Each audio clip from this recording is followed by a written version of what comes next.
अस्सलाम वालेकुम नाज़रीन, आए नज़र डालते हैं देश और दुनिया के खबरनामे पर।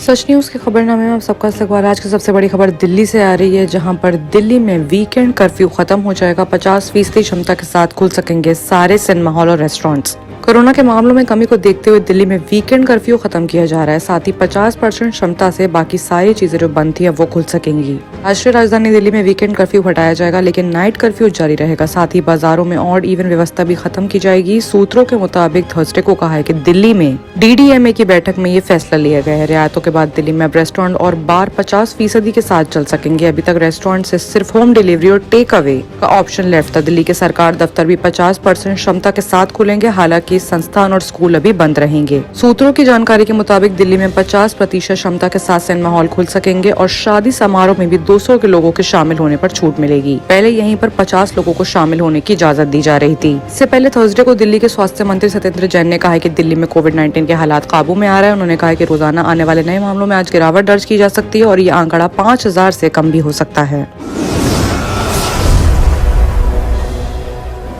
एक और बड़ी खबर बीजेपी के बुलावे पर RLD चीफ जयंत चौधरी के जवाब की आ रही है। बता दें आपको कि बीजेपी के ऑफर पर रालोद चीफ जयंत चौधरी ने कहा है कि मैं कोई चवन्नी नहीं हूं जो ऐसा करके पलट जाऊंगा। मैंने सोच समझ कर ही फैसला लिया है। यूपी में 10 फरवरी को पहले राउंड का वोटिंग्स होने वाली है। पश्चिमी उत्तर प्रदेश में बीजेपी और सपा रालोद गठबंधन के बीच कड़ा मुकाबला माना जा रहा है। बीजेपी ने मतदान यानी वोटिंग से पहले राष्ट्रीय लोक दल के अध्यक्ष जयंत चौधरी को साथ आने के लिए इन्वाइट करके सियासी पारा चढ़ा दिया था। बीजेपी के ऑफर पर जयंत चौधरी ने थर्सडे को जवाब दिया। उन्होंने कहा कि मैं कोई चवन्नी नहीं हूं जो पलट जाऊंगा। उन्होंने कहा कि मैंने सोच समझकर फैसला किया है। RLD सुप्रीमो जयंत चौधरी ने बीजेपी पर निशाना साधते हुए कहा है कि ये परीक्षा की घड़ी है। 5 साल बाद आपको मौका मिल रहा है। भाईचारा जिंदाबाद का नारा हमारा है, लेकिन इससे इसको एलर्जी है, वो आपको पता है। इज्जत मान सम्मान के खिलवाड़ हो रहा है। उन्होंने कहा कि योगी सरकार युवाओं को नौकरी नहीं दे सकते तो लाठी मार रहे हैं। गृह मंत्री अमित शाह की जाट नेताओं के साथ बुधवार को हुई बैठक को लेकर चौधरी ने कहा कि जब लखीमपुर में किसानों को रौंदा गया तो यहाँ चीफ मिनिस्टर कहाँ थे और कल बैठक कर रहे थे। बीजेपी के ऑफर पर आलो चीफ ने कहा कि मैं जानता हूँ कि प्रदेश की बहुत सारी समस्या है। हम सत्ता में भी आएंगे तब भी सारी समस्या खत्म नहीं होगी। हमारी सरकार में नागरिकों के ऊपर लाठी नहीं चलेगी। आप सतर्क रहें, चंद दिन बाकी हैं, अपने बीच नफरत मत पलने दें।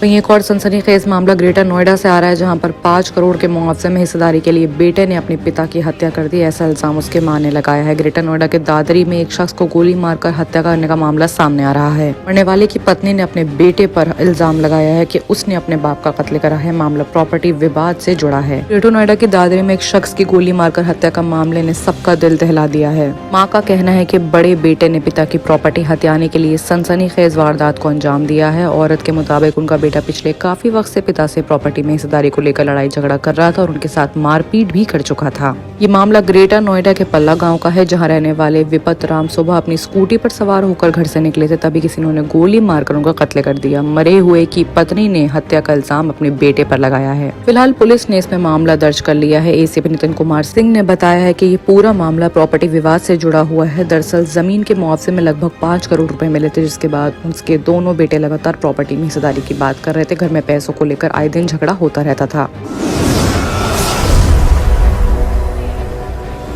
अगर बात अमित शाह की करें तो अमित शाह वृंदावन में लाइव हैं। इस वक्त अखिलेश के हाथ में शासन होगा तो गुंडों का राज होगा, ऐसा अमित शाह का कहना है। माफियाओं पर एक्शन से उनके पेट में दर्द होता है, ये भी अमित शाह ने आगे अपने बयान में कहा है। गृह मंत्री अमित शाह थर्सडे को वृंदावन पहुंचे हैं और सबसे पहले बांके बिहारी के दर्शन किए हैं। दर्शन के बाद मथुरा पहुंचकर उन्होंने कार्यकर्ताओं से संवाद किया। कहा, मैं यहाँ 2022 के चुनाव में जिताने की अपील करता हूँ। कोरोना की वजह से प्रोटोकॉल है, इसलिए हमने तय किया है कि हम इस बार छोटी छोटी बैठकों से लोगों तक पहुंचेंगे। देश दुनिया में संपन्न भाव के लिए ब्रज जाना जाता है। राधा के कृष्ण के प्रति समर्पण के लिए जाना जाता है। इसी भूमि पर अत्याचार करने वाले कंस का वध भी हुआ था। शाह ने कहा कि मथुरा की दिव्यता भव्यता लौटाना और उसको आधुनिक तीर्थ स्थान बनाना भाजपा का कर्तव्य है।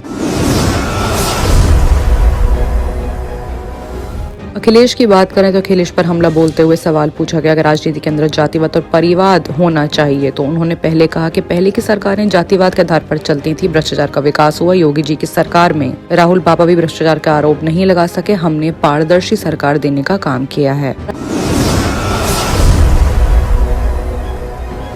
आइए बात करते हैं इंटरनेशनल खबरों की, जहां पर सबसे बड़ी खबर रूस और यूक्रेन से आ रही है कि वहां पर सीज फायर हुआ है। पेरिस में 8 घंटे तक चली मीटिंग में ये फैसला हुआ है। बर्लिन में 2 हफ्ते बाद भी मिल सकते हैं डिप्लोमेट्स। यूक्रेन और रूस के बीच पूर्वी बॉर्डर पर जारी तनाव के बीच एक राहत भरी खबर आ रही है। बुधवार को पेरिस में 8 घंटे तक चली मीटिंग में सभी पक्षों ने सीज फायर पर सहमति की है। इसके अलावा यूक्रेन और रूस 2019 के बाद पहली बार यूक्रेन फोर्सेस और अलगाववादियों के बीच चल रहे संघर्ष को लेकर फ्रांस और जर्मनी के साथ बयान जारी करने पर सहमत हुए हैं। फ्रांस और जर्मनी ने सीज फायर में अहम रोल निभाया है। संयुक्त बयान में कहा गया कि दोनों पक्ष बिना शर्त सीज फायर के लिए सहमत हुए हैं। इसके अलावा 2 हफ्ते बाद बर्लिन में इसी मुद्दे पर बैठक और होगी। फ्रांस ने इस फैसले का स्वागत किया है। फ्रांसीसी राष्ट्रपति इमैनुअल मैक्रों ने ये सहयोगी कहा है कि लगातार बढ़ रहे तनाव के बीच आखिरकार एक पॉजिटिव खबर सामने आई है।